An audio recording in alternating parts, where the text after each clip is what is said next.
Hi guys, and welcome back to my kitchen. Today I want to do a southern favorite, and that is some good old meatloaf. I know a lot of people, when they make meatloaf, it's intimidating because they're used to this old dry meatloaf with this ketchup on top. No, I like to call this meatloaf my Gigi's meatloaf, and this is why.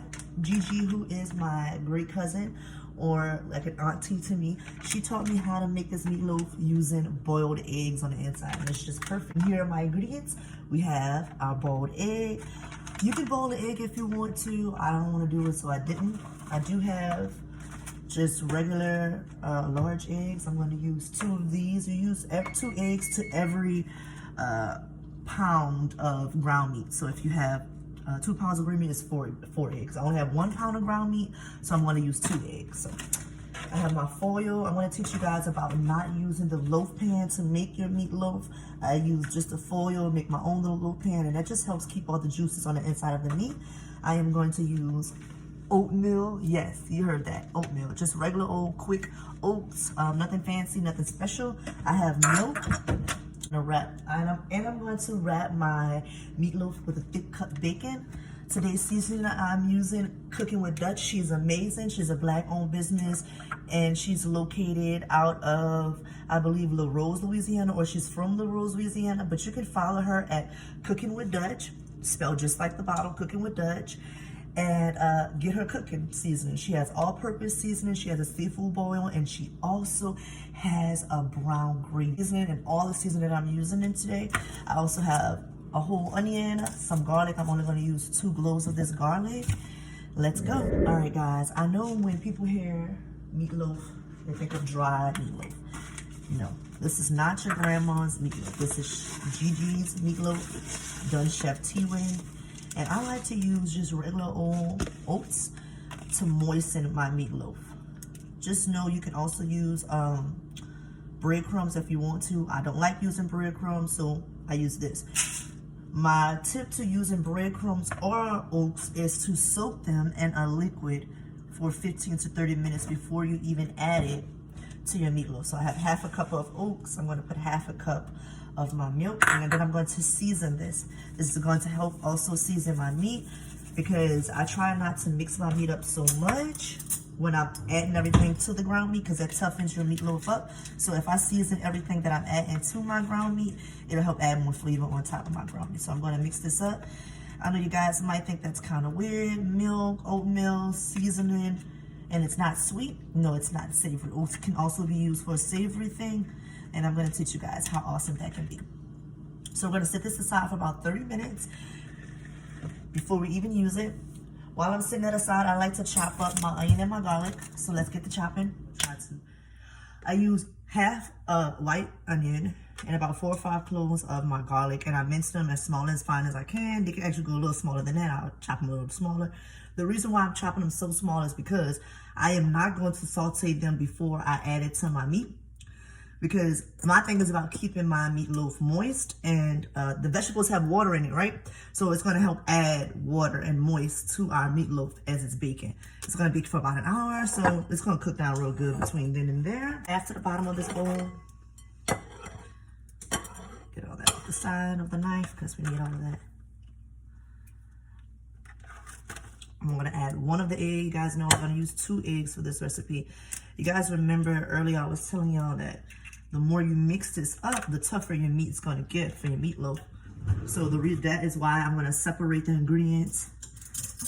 Half on the top of the meatloaf, half on the bottom of the meatloaf. So that's why I put some more. So I know you guys remember our oats that we had sitting aside. So my tip about soaking either your oats or your cornbread, whatever you're going to use inside of your meat, just making sure that you soak it, because remember, this is dry and it's going to absorb whatever liquid you add to your meatloaf. We don't want that. We want all that liquid in our meat, right? So I'm going to put half of this in here. So if you guys do mistakenly don't want meatloaf and you just want to pre-soak your oats or pre-soak your breadcrumbs before you add it to your meatloaf, you can. Like I said, I did it a day in advance. So if you don't have time for that, and you know, just go ahead on and soak it at least 15 minutes before you use it, or make sure you add a little ground meat or meat to your meatloaf period, so that it has some liquid to absorb before it starts absorbing your meat. So here we are with our meat, and this is just ground beef. I don't have a particular meatloaf I like to use or a particular ground meat that I like to use. This is the ground meat that I'm using. So I'm gonna add the rest of this to this. My last egg. The rest of the veggies. I'm gonna add my handy dandy Cooking with Dutch. Her seasoning is perfect, y'all. It's literally all that I need. The right amount of salt, the right amount of black pepper, the right amount of spice, the right amount of everything. It's the perfect Creole Cajun blend. It's just perfect. There's nothing else to say about it. So what I like to do is get a spoon, a whole spoon or a spotted spoon, whatever you want to call it, and mix it up. I like to just take the ground beef first, break it up so that I make sure I'm getting the seasoning all through it. After I get it broken up, because it was in the refrigerator, it'd probably been mixed better had I used room temperature ground meat, but that's okay. So just gonna break that up real good, like so, right? And give it a good mix. Actually 11. I hope you guys can see that. You guys see the oats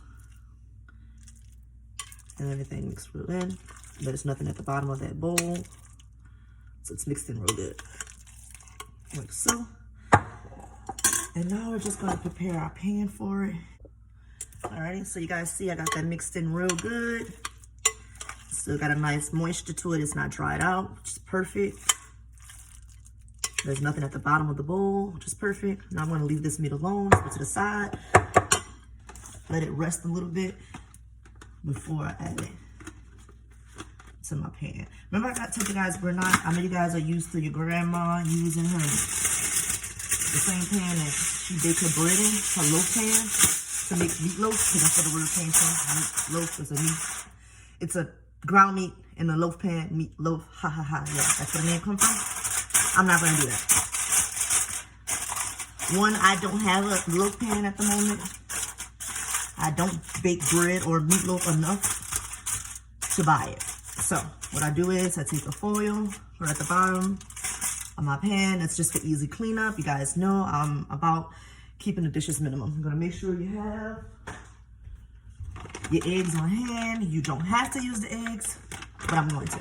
Take this, flop it in. I'm gonna smash it open a little, like dig a little hole, and that's just basically for the egg to rest in. So I'm gonna make like a little lake right down the middle, like so. I didn't open it too much because we want the egg inside of it. So what I did, open it, I still kept it real thick, and I'll just take this and roll on top to make the loop. Right? So we're gonna open our eggs. I think about 2 or 3 can fit in here, depending on how many you want. So I'm gonna put 3. And I'm actually gonna lay it. You guys see how I got that sitting up? I don't want it that way. I want it this way, flat. And the reason why I want it this way is so that I got all those cuts. You see how that's not enough cuts when I cut it? But if I lay it this way, right? Every time I cut a piece of my loaf into it right here, you know, it's gonna have some egg in it. So we're gonna take this, put it on top. We're gonna loaf it up.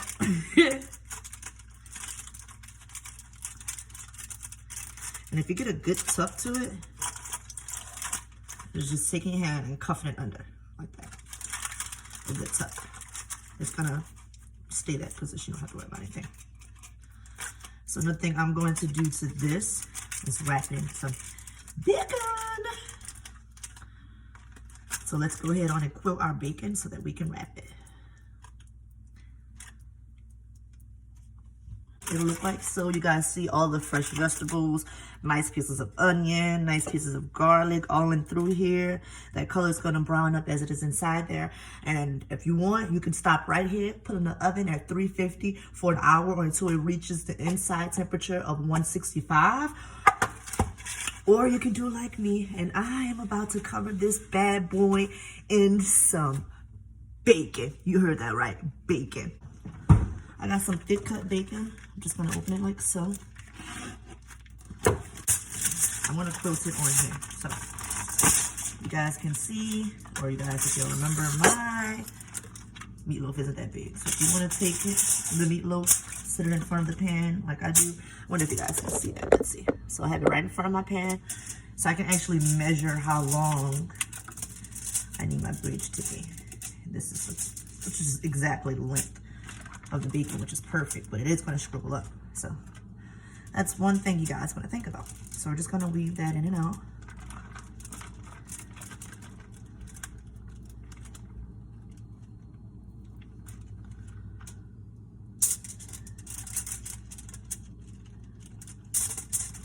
Like so.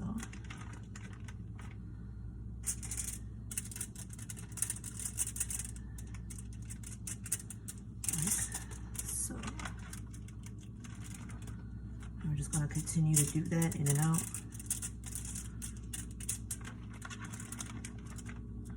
I'm actually going to cut it off because you guys see my meatloaf is not that long. So I'm going to cut it and use the other half of the bacon to finish the weaving of this basket, which is pretty freaking cool if you ask me. So what I'm going to do is wrap the bacon. You're going to see that this is the width of how thick the bacon is here, right?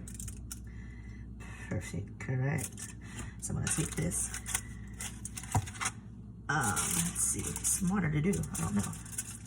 I soon found out that it was simpler to just weave the basket on top of the meatloaf, so I had to do it all over, but it turned out like this. Alrighty, so after we go ahead and cover that, like that, the basket weaving in and out, just like I showed you guys on the paper, you do the exact same thing on top of that meatloaf.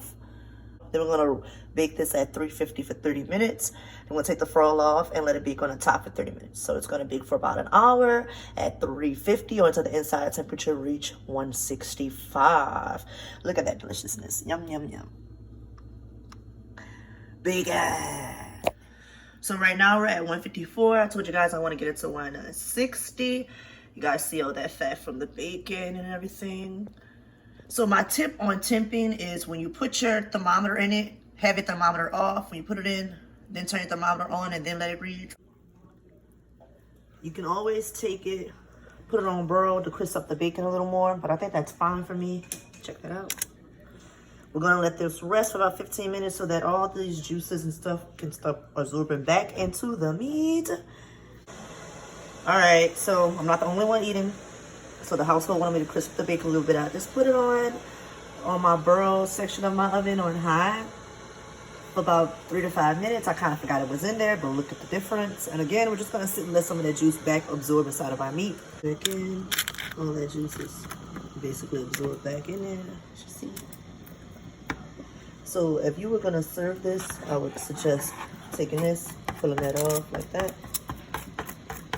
Same on that side, just pulling the fat off the side out of here. But I don't mind. I'm just gonna leave it in here and just want to show you guys. Let it cut through. I know you guys see me slicing kind of hard, but that's only because I'm using one hand. It's actually very, very tender. I'm trying to remember why I put that egg to show y'all that egg. I'll go a little smaller. The best part is the yolk of that egg, y'all. I'm not even gonna lie. So. Look at that bacon. Amazing. Then we're gonna take that meatloaf, lift that out of there. Look at that. Amazing. Still hot and steamy. It's not falling apart. It's still moist, not pink, and yummy. So I'm gonna make some mashed potatoes and homemade gravy, and just a nice Brussels sprouts, honey Brussels sprouts on the side. Catch that video, like, comment, and subscribe. Again, this is my GG's Meatloaf.